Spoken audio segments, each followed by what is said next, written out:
Hello students. Now this video is for the 10th class physics, and in this we will start first unit, that is electricity. And in this unit the first topic is electric charges and their properties. ठीक है, हम 10th class की अब video बनानी शुरू कर रहे हैं। 10th क्लास की फर्स्ट वीडियो है, उसमें हम पहला चैप्टर इलेक्ट्रिसिटी स्टार्ट कर रहे हैं और उसमें भी फर्स्ट टॉपिक हमारा electric charges and their properties है। जैसे कि आप जानते हैं कि matter is made up of atoms. पहले थोड़ा सा इंट्रोडक्शन उसके बारे में हम ले लेते हैं, फिर चार्जेस पे आएंगे। So atom consist of 3 particles, electrons, protons और न्यूट्रॉन्स। आप ये जानते हैं कि उसमें इलेक्ट्रॉन्स होते हैं, प्रोटॉन्स होते हैं और न्यूट्रॉन्स होते हैं। एटम के बीचों बीच में सेंटर में एक न्यूक्लियस होती है और न्यूक्लियस में होते हैं प्रोटॉन्स और न्यूट्रॉन्स, और उसके आउटसाइड जो उसका शेल ये न्यूक्लियस है उसके चारों तरफ ऑर्बिट्स होते हैं और उसमें रिवॉल्व करते हैं इलेक्ट्रॉन। ये स्ट्रक्चर हमारा है एंड इसमें न्यूक्लियस में होते हैं प्रोटॉन प्लस न्यूट्रॉन। ओके, ये मैटर का पार्ट है। मैटर में एटम्स होते हैं, एटम में ये पार्टिकल्स वगैरह होते हैं। अब एक्सपेरिमेंट किए गए कि यहाँ पे जो पार्टिकल्स हैं इनकी प्रॉपर्टीज़ क्या हैं। तो जो प्रोटॉन और इलेक्ट्रॉन है, इन्होंने अपनी कुछ अपोजिट प्रॉपर्टीज शो करी, जिनमें उन्होंने साइंटिस्ट ने कैटेगरी बनाई कि ये जो प्रॉपर्टीज़ हैं एक पर्टिकुलर ये कैरेक्टरिस्टिक प्रॉपर्टी है इन पार्टिकल्स की, उसको उन्होंने चार्ज कहा। ये जो पर्टिकुलर प्रॉपर्टीज शो कर रहे हैं प्रोटॉन और इलेक्ट्रॉन, वो चार्ज की वजह से शो कर रहे हैं। ठीक है, और प्रोटॉन और इलेक्ट्रॉन ने अपोजिट प्रॉपर्टीज शो करी, जिसका मतलब जितना चार्ज प्रोटॉन पे है उससे अपोजिट चार्ज है इलेक्ट्रॉन पे, और न्यूट्रॉन ने कोई वैसी प्रॉपर्टी शो नहीं करी जो प्रोटॉन या इलेक्ट्रॉन ने करी थी। तो ये कहा कि न्यूट्रॉन पे कोई चार्ज नहीं है। तो चार्ज की शुरुआत यहाँ से हुई। बहुत सारे एक्सपेरिमेंट्स किए गए, इसमें डिटेल आप पढ़ सकते हैं, लेकिन हमें फ़िलहाल ये बात करनी है कि इलेक्ट्रिक चार्ज है क्या और उनकी प्रॉपर्टीज़ क्या क्या हैं। तो basically electric charge is a fundamental property of matter. मतलब जैसे यूनिवर्स में रेडिएशंस भी होती हैं, ये रेडिएशन में लाइट है जिससे आप देख रहे हैं चीज़ों को। तो लाइट में जो पार्टिकल होता है वो फोटोन होता है, और फोटोन का रेस्ट मास होता है 0। मतलब जैसे ही लाइट ऑफ करेंगे आप, चलता हुआ तो हमें उसकी प्रॉपर्टीज़ दिखेगी फोटोन की, लेकिन जैसे ही आप स्विच ऑफ करेंगे तो ऐसा नहीं कि फोटोन गिरे पड़े हों बहुत सारे कमरे में, हम इकट्ठा कर लें उन्हें, उनको मास ले लें उनका, नहीं, वो उनमें मास नहीं होता है, फोटोन में रेस्ट मास नहीं होता। तो मैटर तो वही है ना कि anything which occupies space and has मास, सिर्फ उसी के अंदर चार्जेस होते हैं, और जिसके अंदर मास नहीं होता उसमें चार्जेस नहीं होते। क्यों?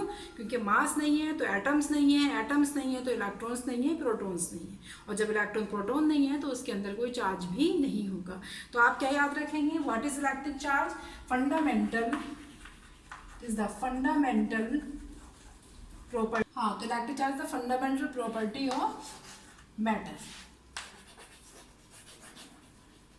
Okay, not radiations. ये सिर्फ मैटर के साथ ही प्रॉपर्टी होती है इसकी। अब चार्जेस कितनी तरह के होते हैं? तो चार्जेस आर ऑफ 2 टाइप्स। कितनी तरह के होते हैं? 2 टाइप्स। एक को कहेंगे positive charge and negative charge. ठीक है, और एटम के अंदर चार्ज किन किन पार्टिकल पे पता चले थे? प्रोटॉन और इलेक्ट्रॉन पे। तो ये कह दिया गया कि प्रोटॉन पे let say proton has positive charge, let say electron has negative charge. ऐसा कुछ नहीं है कि उससे प्लस बना आया था या इलेक्ट्रॉन पे माइनस बना हुआ आया था। प्रोटॉन को कह दिया पॉजिटिव चार्ज, इलेक्ट्रॉन को नेगेटिव चार्ज। तो प्रोटॉन एस पॉजिटिव को मैं ऐसे लिख सकती हूँ, positive charge, and whose magnitude is, that is represented by plus E, and that magnitude is 1.6 into 10 raised to power minus 19 coulomb. Coulomb is the SI unit of charge. COU, coulomb is the SI unit of charge. SI unit हमेशा MKS system में होती है, mass in kg, length in metre and time in second. तो उसे ऐसा system of units कहते हैं। तो उसमें हमारा चार्ज कैसे मेजर करते हैं? हम कूलम में एक्सप्रेस करते हैं। इलेक्ट्रॉन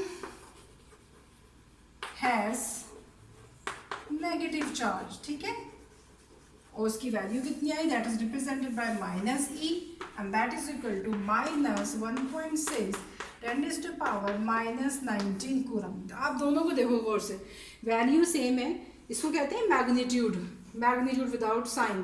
तो दोनों का मैग्नीट्यूड सेम है, एक पे प्लस लग रहा है एक पे माइनस लग रहा है, तो हम इसके मैग्नीट्यूड को सिंपल रिप्रेजेंट करते हैं ई से। ई को हम लिखेंगे विदाउट साइन 1.6 10⁻⁻19 कूलम। इसको हम क्या कहेंगे, magnitude of the charge on a proton और ऑन एन इलेक्ट्रॉन, या तो इलेक्ट्रॉन या प्रोटॉन के चार्ज के मैग्नीट्यूड को हम कहेंगे ये। तो ये चार्ज दो तरह का होता है, फंडामेंटल प्रॉपर्टी है मैटर की। Let's come to the properties of electric charge. Let's come to the properties of electric charges. अब जैसे कि हमने बताया कि चार्जेस पॉजिटिव और नेगेटिव होता है, तो उनकी क्या क्या प्रॉपर्टीज हैं। तो सबसे पहली है कि like charges repel each other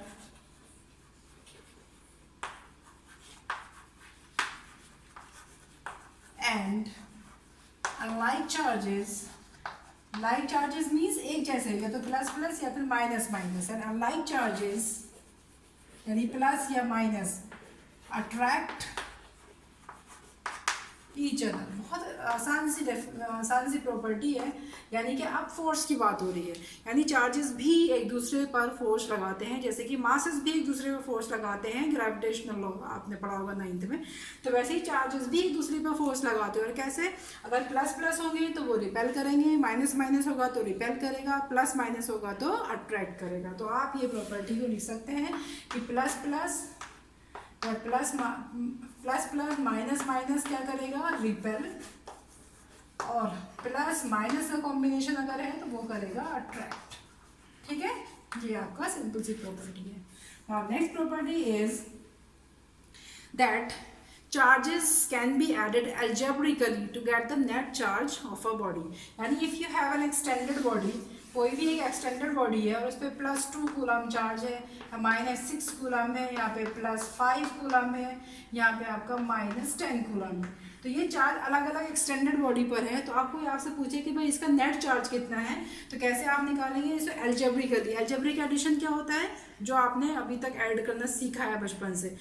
1 + 1 2, 5 + 2 is 7। तो ये आपका अलजेब्रिक एडिशन है। तो चार्जेस को भी आप ऐसे ही ऐड करते हो विद साइन, ऐसे 5 प्लस ब्रैकेट -2, तो वो क्या हो जाएगा 5 - 2, सिंपल। तो एडिशन की जगह सब्ट्रैक्शन हो जाएगा when you add 2 opposite numbers. तो यहाँ पर प्लस माइनस को हम एल्जेब्रिकली ही ऐड करेंगे to get the net charge. तो ये आपको क्या होता है कि चार्जेस कैन बी एडेड, कैसे ऐड कर सकते हैं, एल्जेब्रिकली। तो अब आप कहेंगे कि ये क्या नई बात बता रही हैं आप, चार हम तो ऐसे ऐड करना जानते हैं। लेकिन जब आप 11th में पहुँचेंगे ना, तो एक वेक्टर एडिशन भी पढ़ना होगा, यानी कि वेक्टर से कैसे ऐड करते हैं। तो there is other method to add. वो वेक्टर क्वांटिटीज़ को ऐड करते हैं, उसके रूल्स अलग होते हैं। और स्केलर क्वांटिटी को कैसे ऐड करते हैं, एल्जेब्रिकली। जो आपने बचपन से सीखा है एडिशन, वो एल्जेब्रिक एडिशन है। तो charges can be added algebraically, यानी नेट चार्ज। एग्जाम्पल अगर आप देखें इसमें गिवन डायग्राम में, तो net charge is equal to, charge को हम क्यू से रिप्रेजेंट करेंगे। क्यू से क्या रिप्रेजेंट करेंगे, चार्ज को। जैसे फोर्स को एफ से करते हैं, एक्सीलरेशन को स्मॉल ए से करते हैं, मास को एम से, वैसे ही चार्ज को क्यू से।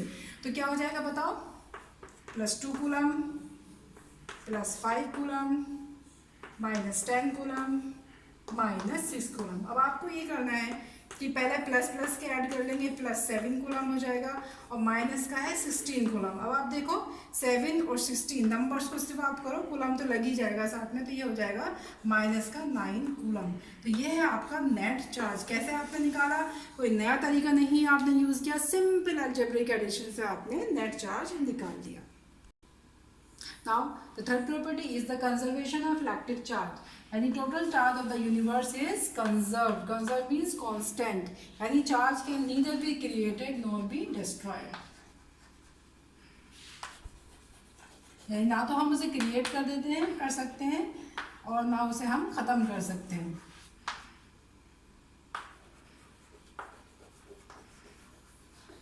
But can be transferred from one body to another।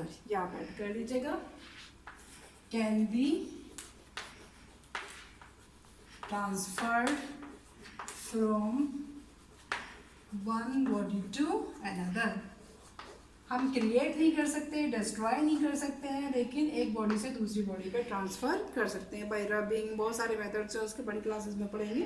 Now come to the fourth property, ये थोड़ी सी आपके लिए नई है कि charge is quantized. Charge is quantized. Quantize का मतलब होता है कि कंटिन्यूस नहीं है, डिस्क्रीट है, टुकड़ों में है, कंटिन्यूस नहीं होता है। तो charge is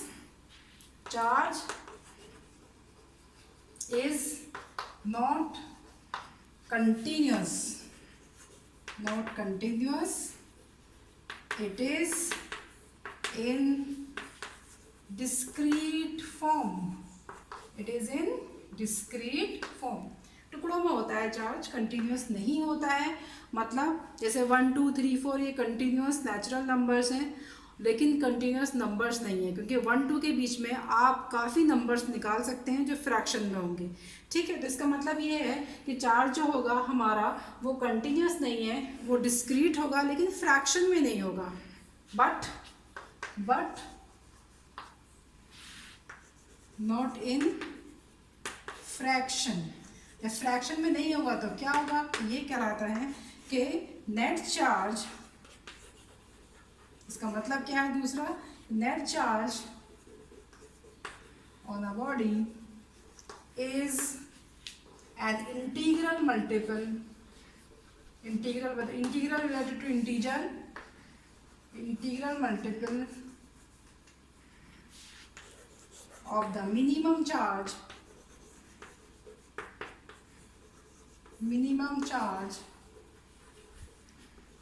on an electron or a proton।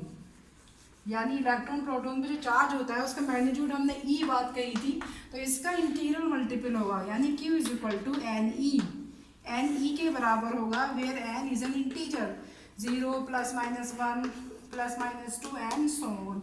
ये एन फ्रैक्शन में नहीं हो सकता है ई का, यानी कि total charge is integral multiple, यानी चार्ज या तो होगा 0, होगा ही नहीं, या होगा ±1e या ±2e and so on. This is the meaning of quantization of charge. लेकिन ऐसा क्यों होगा ये समझ लीजिए, तो एग्जाम्पल से समझ लेते हैं। मान लीजिए हमारे पास एक एटम ए है और एक एटम बी है, इसके पास मान लो इलेक्ट्रॉन्स 11 है, तो नेगेटिव चार्ज कितना हो जाएगा इस पर, -11e। एक पे -e होता है ना, तो 11 पे -11e। प्रोटॉन भी 11 है, क्योंकि नंबर ऑफ इलेक्ट्रॉन्स प्रोटॉन्स बराबर होता है एक न्यूट्रल एटम में, तो कितना चार्ज हो जाएगा, पॉजिटिव +11e। अब एक एटम बी है, हाइपोथेटिकल हमने माना है, तो उस पर इलेक्ट्रॉन 17 हैं, तो -17e नेगेटिव चार्ज हो गया, प्रोटॉन्स भी 17 है, तो +17e। अब एक इलेक्ट्रॉन इसने इसको दे दिया, रबिंग हुई, कुछ भी हुआ, what ever the process is, लेकिन एक इलेक्ट्रॉन यहाँ से यहाँ ट्रांसफर हो गया, तो अब ए के पास कितने इलेक्ट्रॉन्स बचे बताइए। इलेक्ट्रॉन दे दिया तो कितने बचे, 10, तो नेगेटिव चार्ज कितना हुआ, -10e, और पॉजिटिव चार्ज क्योंकि प्रोटॉन तो ट्रांसफर ही नहीं हुआ, तो +11e। यहाँ पे देखो टोटल चार्ज इनिशियल कितना था, 0, -11e +11e 0, -17e +17e 0, लेकिन एक इलेक्ट्रॉन जब इसने इसको दे दिया तो इसके पास कितने इलेक्ट्रॉन रह गए, -10 रह गए, तो उसकी वजह से -10e। प्रोटॉन नहीं गया तो +11e। अब जब इसको करो तो क्या बचेगा यहाँ से, जब आप इसको करेंगे तो +e चार्ज यहाँ पे एक्स्ट्रा बचा, तो यहाँ पे इसकी वजह से +e आ जाएगा। और जब बी को आपने क्या किया, एक दे दिया, जब दे दिया तो इलेक्ट्रॉन एक्स्ट्रा हो गए, तो -18e नेगेटिव चार्ज हो गया। प्रोटॉन को हमने कुछ नहीं किया, तो +17e ही बचा इस पर। अब इसका नेट निकालो, -e इस पर एक्स्ट्रा, तो बी पे इसकी वजह से -1 एक्स्ट्रा चार्ज आ जाएगा। तो एक इलेक्ट्रॉन ट्रांसफर जब हुआ तो ये +e इस पे आ गया, -e। अब मैं इसको ना करके इन जनरल बात कर रही हूँ, अगर ए से बी तक 2 इलेक्ट्रॉन ट्रांसफर हो गए, अब बताओ सिमिलर जब 2 यहाँ से चले जाएंगे तो प्रोटॉन यहाँ 2 एक्स्ट्रा बचेंगे, तो उन प्रोटॉन की वजह से +2e चार्ज आ जाएगा। जब इधर 2 इलेक्ट्रॉन आ गए तो -2e 2 एक्स्ट्रा इलेक्ट्रॉन की वजह से आएगा, तो -2e। सिमिलरली जब 3 जाएंगे तो आप जल्दी से आप बता दो, जब 3 इलेक्ट्रॉन गए तो क्या आ जाएगा, यहाँ पे इसने दे दिए तो +3e, उसने ले लिए तो -3e एंड सो। हाँ, तो इसमें आपने क्या देखा, तो एक इलेक्ट्रॉन गया तो +e -e, 2 इलेक्ट्रॉन दिए तो +2e -2e +3। कहीं ऐसा आया कि किसी पे 1 + 5 1.5 ही है, -1.5 ही है, ऐसा हुआ नहीं हुआ, क्योंकि या तो 1 था या 2 था। तो ये है डिस्क्रीट का मतलब, बीच बीच में नहीं आएगा, फ्रैक्शन में नहीं आएगा। क्यों नहीं आएगा? फ्रैक्शन में डेढ़ का मतलब क्या है कि डेढ़ इलेक्ट्रॉन ट्रांसफर हुआ, यानी एक पूरा और एक आधा। तो आधा तो कभी ट्रांसफर हो ही नहीं सकता, इसका मतलब कभी भी चार्ज किसी बॉडी पे फ्रैक्शन में नहीं आएगा, क्योंकि आधे इलेक्ट्रॉन को हम ट्रांसफर नहीं कर सकते। We can not cut the electron. और प्रोटॉन कभी भी ट्रांसफर नहीं होते, चार्ज हमेशा इलेक्ट्रॉन के ट्रांसफर की वजह से होता है। जो इलेक्ट्रॉन देता है, यानी कि हम किसी को कोई चीज़ दे रहे हैं तो एक अच्छा काम कर रहे हैं, तो इसलिए उसको पॉजिटिव कहिए। जो इलेक्ट्रॉन दे रहा है पॉजिटिव आयन कहलाता है ये, ठीक है, इन केमिस्ट्री। तो हम कोई चीज़ दे रहे हैं तो हम पॉजिटिव काम कर रहे हैं, तो प्लस चार्ज आएगा। जो ले रहा है तो थोड़ा सा यानी मदद कर रहे हैं और दूसरी चीज़ हो रही है, तो जो किसी ने लिए हैं इलेक्ट्रॉन तो उस पर ऑटोमेटिकली अपोजिट चार्ज माइनस आ जाएगा, ठीक है। तो it's all about the quantization of charge, इसको आप याद रखिएगा। तो चार्ज आपका इंटीग्रल मल्टीपल होता है, फ्रैक्शन में नहीं होता। Charge does not exist in the fraction of e के फ्रैक्शन में नहीं होगा। अब नेक्स्ट वीडियो में हम डिस्कस करेंगे electric potential difference and electric current, and we will solve 1 or 2 numericals based on that. Till then take care, bye.